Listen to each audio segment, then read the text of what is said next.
Okay, let's dive into this. Today's explainer takes us through the dramatic, honestly almost unbelievable origin story behind one of the most luxurious and prestigious car brands on the planet. We're looking at the life of Henry Royce, the legendary co-founder of Rolls-Royce. But listen, this isn't just a story about luxury vehicles. At its core, this is a masterclass in overcoming absolute crushing poverty to achieve global business success.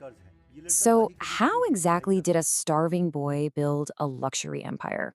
Today, the name Rolls-Royce instantly brings to mind extreme wealth, right? It's a brand desired by kings, celebrities, and billionaires, with some of their cars today worth millions upon millions. But the man who engineered this entire empire, he didn't start in some fancy boardroom or an elite university. His early life was defined by brutal, desperate poverty. It's hard to even wrap your head around, but at just 4 years old, Henry Royce was already working. He was out in the fields, tasked with chasing birds away from crops. And he was doing this just to scrape together a few measly coins because his family was literally starving. They frequently went to sleep hungry. So the crucial point is just how little he started with.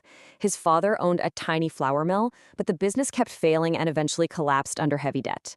This left Henry with absolutely zero foundational resources. We're talking no permanent home, no money for basic food, and he never even received a proper school education. Chapter 1. The Boy with Nothing.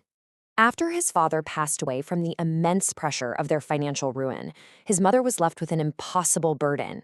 Unable to afford to raise him, she was forced to say these devastating words to her own son: "I can't keep you with me anymore."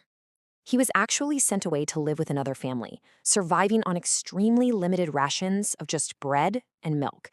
But rather than defeating him, this painful abandonment lit a massive fire deep inside him. Chapter 2. Fueling the Fire. Let's see how this builds. Entering his teenage years, that fire transformed into an absolute obsession to understand exactly how machines worked. He started out as a trainee at a railway workshop, and he didn't just work on the machines. He studied them, taking them completely apart to understand every single tiny piece. Later, he became an employee at an electrical company, which really began to shift his trajectory. Eventually, he partnered with a friend to start a small engineering business in a tiny rented shop. They were surviving on barely enough money, and Henry was literally sleeping in a small room right upstairs. But here is the real secret to his rapid ascent. While he was working those demanding days at the electrical company, his nights looked a lot different. He spent his evenings poring over books, teaching himself engineering, mathematics, and design. Remember, he had no degree. He never went to college. It was just pure, relentless dedication. He earned this powerful reputation for his incredible discipline, precision, and a total obsession with perfection. Chapter 3. Building a Better Machine. As Henry's small business grew and his electrical products actually became quite popular, he gained a bit of capital and bought an early petrol-powered car for himself. And honestly, he hated it. He tried redesigning the engine and fixing it up, but he just wasn't satisfied, until he made this profound declaration. Instead of fixing bad cars, I'll build a better one myself. He was no longer just a survivor, trying to make ends meet. He was stepping into the role of a master creator who demanded absolute perfection. So he applied his signature hands-on methodology. He took the entire early car apart, piece by piece.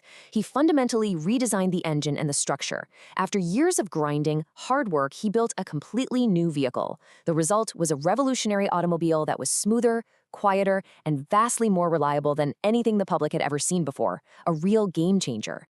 Chapter 4. The Perfect Partnership. Now, what's really interesting about this is the sheer contrast of what happens next. Henry's revolutionary machine caught the eye of an impressed businessman who facilitated a life-changing introduction. On one side, you have Henry Royce, the poor, self-taught builder who grew up chasing birds for coins and sleeping above a rented shop. And on the other side, Charles Rolls, a man from a wealthy family, highly educated, deeply passionate about automobiles, and the owner of his own car dealership. The second Charles Rolls drove Henry's car, he recognized Henry's unique, undeniable genius. He knew instantly this engineer was operating on a completely different level. He looked at Henry and said, "You build the cars, and I'll sell them to the world." And in that exact moment, the legendary Rolls-Royce brand was born. Together, they absolutely amazed the globe. Their cars featured unmatched reliability and whisper-quiet operation. But what truly made them the finest in the world was their incredible smoothness. I mean, they were famous for the glass of water test. You could literally place a full glass of water on top of the running engine, and the water wouldn't even shake. That is a mind-blowing level of precision engineering. Chapter 5: An Unstoppable Legacy. Within just a few years, Rolls-Royce became the definitive vehicle of choice for kings, top businessmen, and world leaders. But Henry? He wasn't driven by the sudden influx of money or the high-status clientele.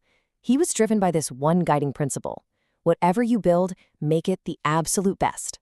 It was this relentless obsession, born from a desperate need to survive and prove himself, that elevated the brand from just another car company into a lasting, global symbol of luxury, excellence, and ultimate status.